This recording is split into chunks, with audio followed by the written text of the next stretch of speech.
بسم اللہ الرحمن الرحیم۔ حضرت بلال حبشی رضی اللہ تعالیٰ عنہ کا اسلام اور مصائب۔ حضرت بلال حبشی مشہور صحابی ہیں جو مسجد نبوی کے ہمیشہ مؤذن رہے۔ شروع میں ایک کافر کے غلام تھے، اسلام لے آئے جس کی وجہ سے طرح طرح کی تکلیفیں دیے جاتے تھے۔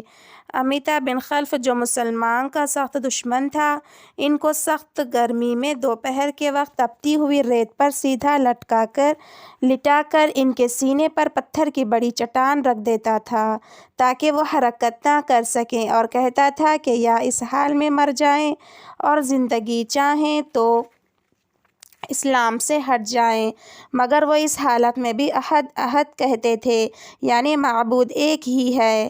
رات کو زنجیروں میں باندھ کر کوڑے لگائے جاتے اور اگلے دن ان زخموں کو گرم زمین پر ڈال کر اور زیادہ زخمی کیا جاتا تاکہ بے قرار ہو کر اسلام سے پھر جائیں یا تڑپ تڑپ کر مر جائیں۔ عذاب دینے والے اکتا جاتے، کبھی ابو جہل کا نمبر آتا، کبھی امیہ بن خلف کا اور کبھی اوروں کا، اور ہر شخص اس کی کوشش کرتا کہ تکلیف دینے میں زور ختم کر دے۔ حضرت ابو صدیق رضی اللہ عنہ اس حالت میں دیکھا تو ان کو قید خرید کر آزاد فرمایا۔ فائدہ: چونکہ عرب کے بت پرست اپنے بتوں کو بھی معبود کہتے تھے، اس لیے ان کے مقابلوں میں اسلام کی تعلیم توحید کی تھی، جس کی وجہ سے حضرت بلال رضی اللہ تعالیٰ عنہ کی زبان پر ایک ہی ایک ورد تھا، یہ تعلق اور عشق کی بات ہے۔ ہم جھوٹی محبتوں میں دیکھتے ہیں کہ جس سے محبت ہو جاتی ہے اس کا نام لینے میں لطف آتا ہے، بے فائدہ اس کو رٹا جاتا ہے تو اللہ کی محبت کا کیا کہنا، جو دین اور دنیا میں دونوں جگہ کام آنے والی ہے۔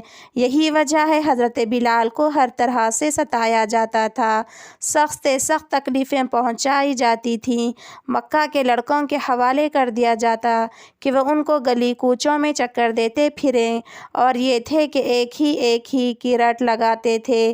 اس کا یہ صلہ ملا کہ پھر حضور کے دربار میں مؤذن بنے اور سفر حضر میں جگہ کو خالی دیکھنا مشکل ہو گیا۔